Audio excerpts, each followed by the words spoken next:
There is a truth that very few people say to you directly, and because of that, many men keep repeating the same failures when talking to women. It is not because they say the wrong thing, not because they are not intelligent enough, and not because they are unattractive. Most of the time, it is because from the very beginning they enter the conversation with a misaligned inner state. They think too much, they try too hard, and without realizing it, they place the woman in front of them in a higher position than themselves. I'm not saying this to blame you. I have been there. I have stood in front of a woman with hundreds of questions running through my head. What should I say? What should I do? How should I present myself so that she will like me? And the more I tried, the more forced everything became. Later on, after observing enough, after going through enough gains and losses, I realized something very simple yet very difficult to accept at first. There are men who do not need to say anything special. No flowery words, no advanced techniques, and yet women still want to see them again, still feel comfortable around them, still think about them after the conversation ends. And the real question is not what they said, it is who they were in that moment. This video is not meant to teach you tricks. It is not here to give you scripted lines. I do not believe in those things. What I want to do here is simply help you understand one thing. Women do not perceive men through logic. They perceive through the state, through how it feels to be around you. And once you understand that, many things that used to confuse you will naturally become much clearer. Many men enter a conversation with women carrying a quiet belief that they themselves are not even aware of. They believe they must speak well, be interesting, be intelligent, show something impressive so that the woman in front of them has a reason to like them. And from the very first moment, they place themselves in the position of someone who needs to be accepted. They rummage through their minds trying to figure out what to ask, what to say, and how to act so they will not be seen as boring. Another mistaken belief is thinking that the woman is sitting there waiting for them to get it right as if the conversation were a test, and one wrong sentence would end everything. When you carry that mindset, you will always be tense, and tension cannot be natural. What few people realize is these women are not sitting there scoring every sentence you say. They are not analyzing the conversation logically like a math problem. Most of the time, they are simply feeling. They are sensing whether you are comfortable with yourself or not. They are sensing whether being around you feels light or pressured. They are sensing the dynamic between the two of you in a very instinctive way. Are you trying to impress, or are you simply present? There is a huge difference between a man who talks in order to be liked and a man who talks because he feels comfortable being there. Women may not be able to name this difference, but they always feel it. And once you understand that, you will begin to see clearly why the more you try, the more things drift off course. Not because you are inadequate, but because you are standing in the wrong position within your own mind. To understand why women react the way they do, you need to look at things on a slightly deeper level. Not the social level, not the things people teach you online, but the biological level. Within the subconscious of every woman exists a system that I often call a radar. It is not something she turns on or off at will. It is always operating from the time she is very young until adulthood. Whenever a man appears and begins talking to her, that radar immediately scans him. But what is important is this: it is not asking the questions men usually assume. It is not asking whether he is nice, polite, or speaks well. The real question that radar seeks to answer is something very instinctive. Is this man more grounded than I? Does he stand firmly in his own world? Or is he being shaken by me? And that groundedness does not come from words. It comes from the state, from how you are present, whether you need her positive response in order to feel okay. What causes many men's frustration is that they try to use logic to understand a process that does not operate through logic. Women do not choose men by sheer will. The way one chooses an object, they react, they feel attraction, or they do not.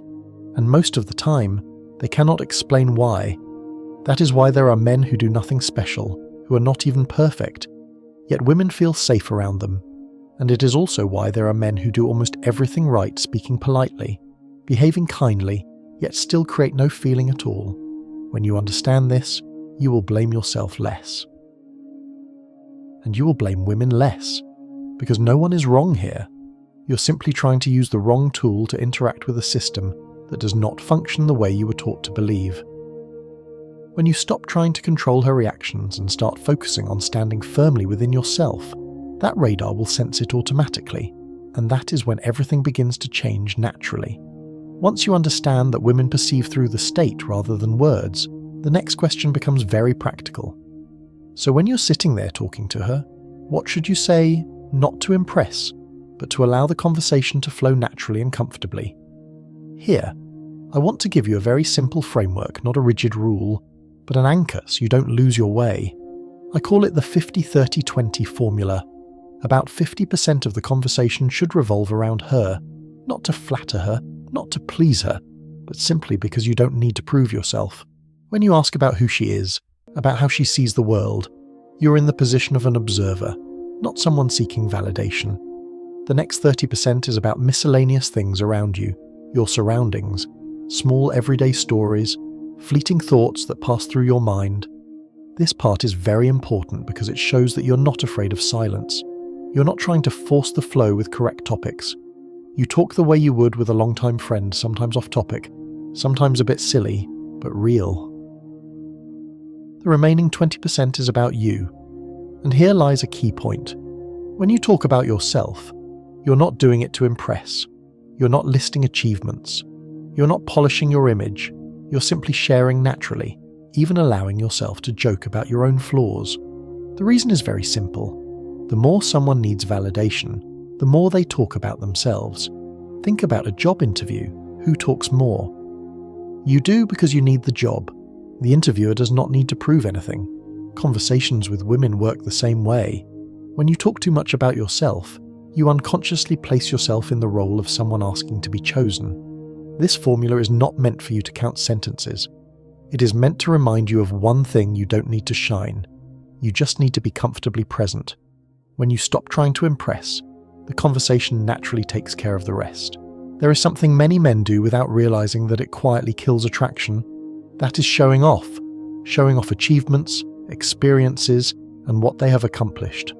Not because those things are bad, but because when you need to say them out loud in order to be admired, you are handing the power of judging your value to the person in front of you. And in that very moment, the dynamic shifts. Attraction does not come from how capable you are, but from whether you need others to acknowledge it. This is also where the concept of mystery is often misunderstood. Mystery does not mean acting cold, giving short answers, or pretending to be high value. Mystery simply means you don't open every door to yourself immediately. You keep a part of yourself private, not to manipulate, but because you don't need someone to fully understand you from the very beginning. When you are not in a hurry to explain who you are, what you do, or what you have achieved, you are keeping control over your own story. A very clear sign of self-mastery is the ability to laugh at yourself. When you can tell a story that makes you look a bit foolish or a bit strange without feeling ashamed, it shows that you don't need admiration to feel okay. The more mature a man becomes, the lighter his ego is. He does not need to be looked up to, nor is he afraid of being looked down on. And it is precisely this ease, this lack of need to prove anything, that makes others feel safe when they are around him. Finally, there is one very important thing that, if you remember it, will greatly reduce your tension when talking to women. They do not remember the clever line you said. They do not remember which story you told to impress them. Those details fade very quickly. What stays longer is the feeling of being around you, whether they feel lighter, whether they feel the need to brace themselves. And deeper than that, there are two very instinctive questions they are always asking themselves, even though they never say them out loud. Do you need her in order to feel okay? And do you stand firmly in your own world when a man needs a woman to fill an inner void that is always felt? Conversely, when you're already whole within yourself, when you do not cling, do not try to hold on, do not try to prove anything. Your presence becomes very different, not cold, not indifferent, but calm. And it is precisely that calmness that creates space for someone else to step in. When you do not need her, not because you are above her, but because you are already okay with yourself, that is when women begin to feel curious. Not because you did anything special, but because you give them a sense of safety when they are with you.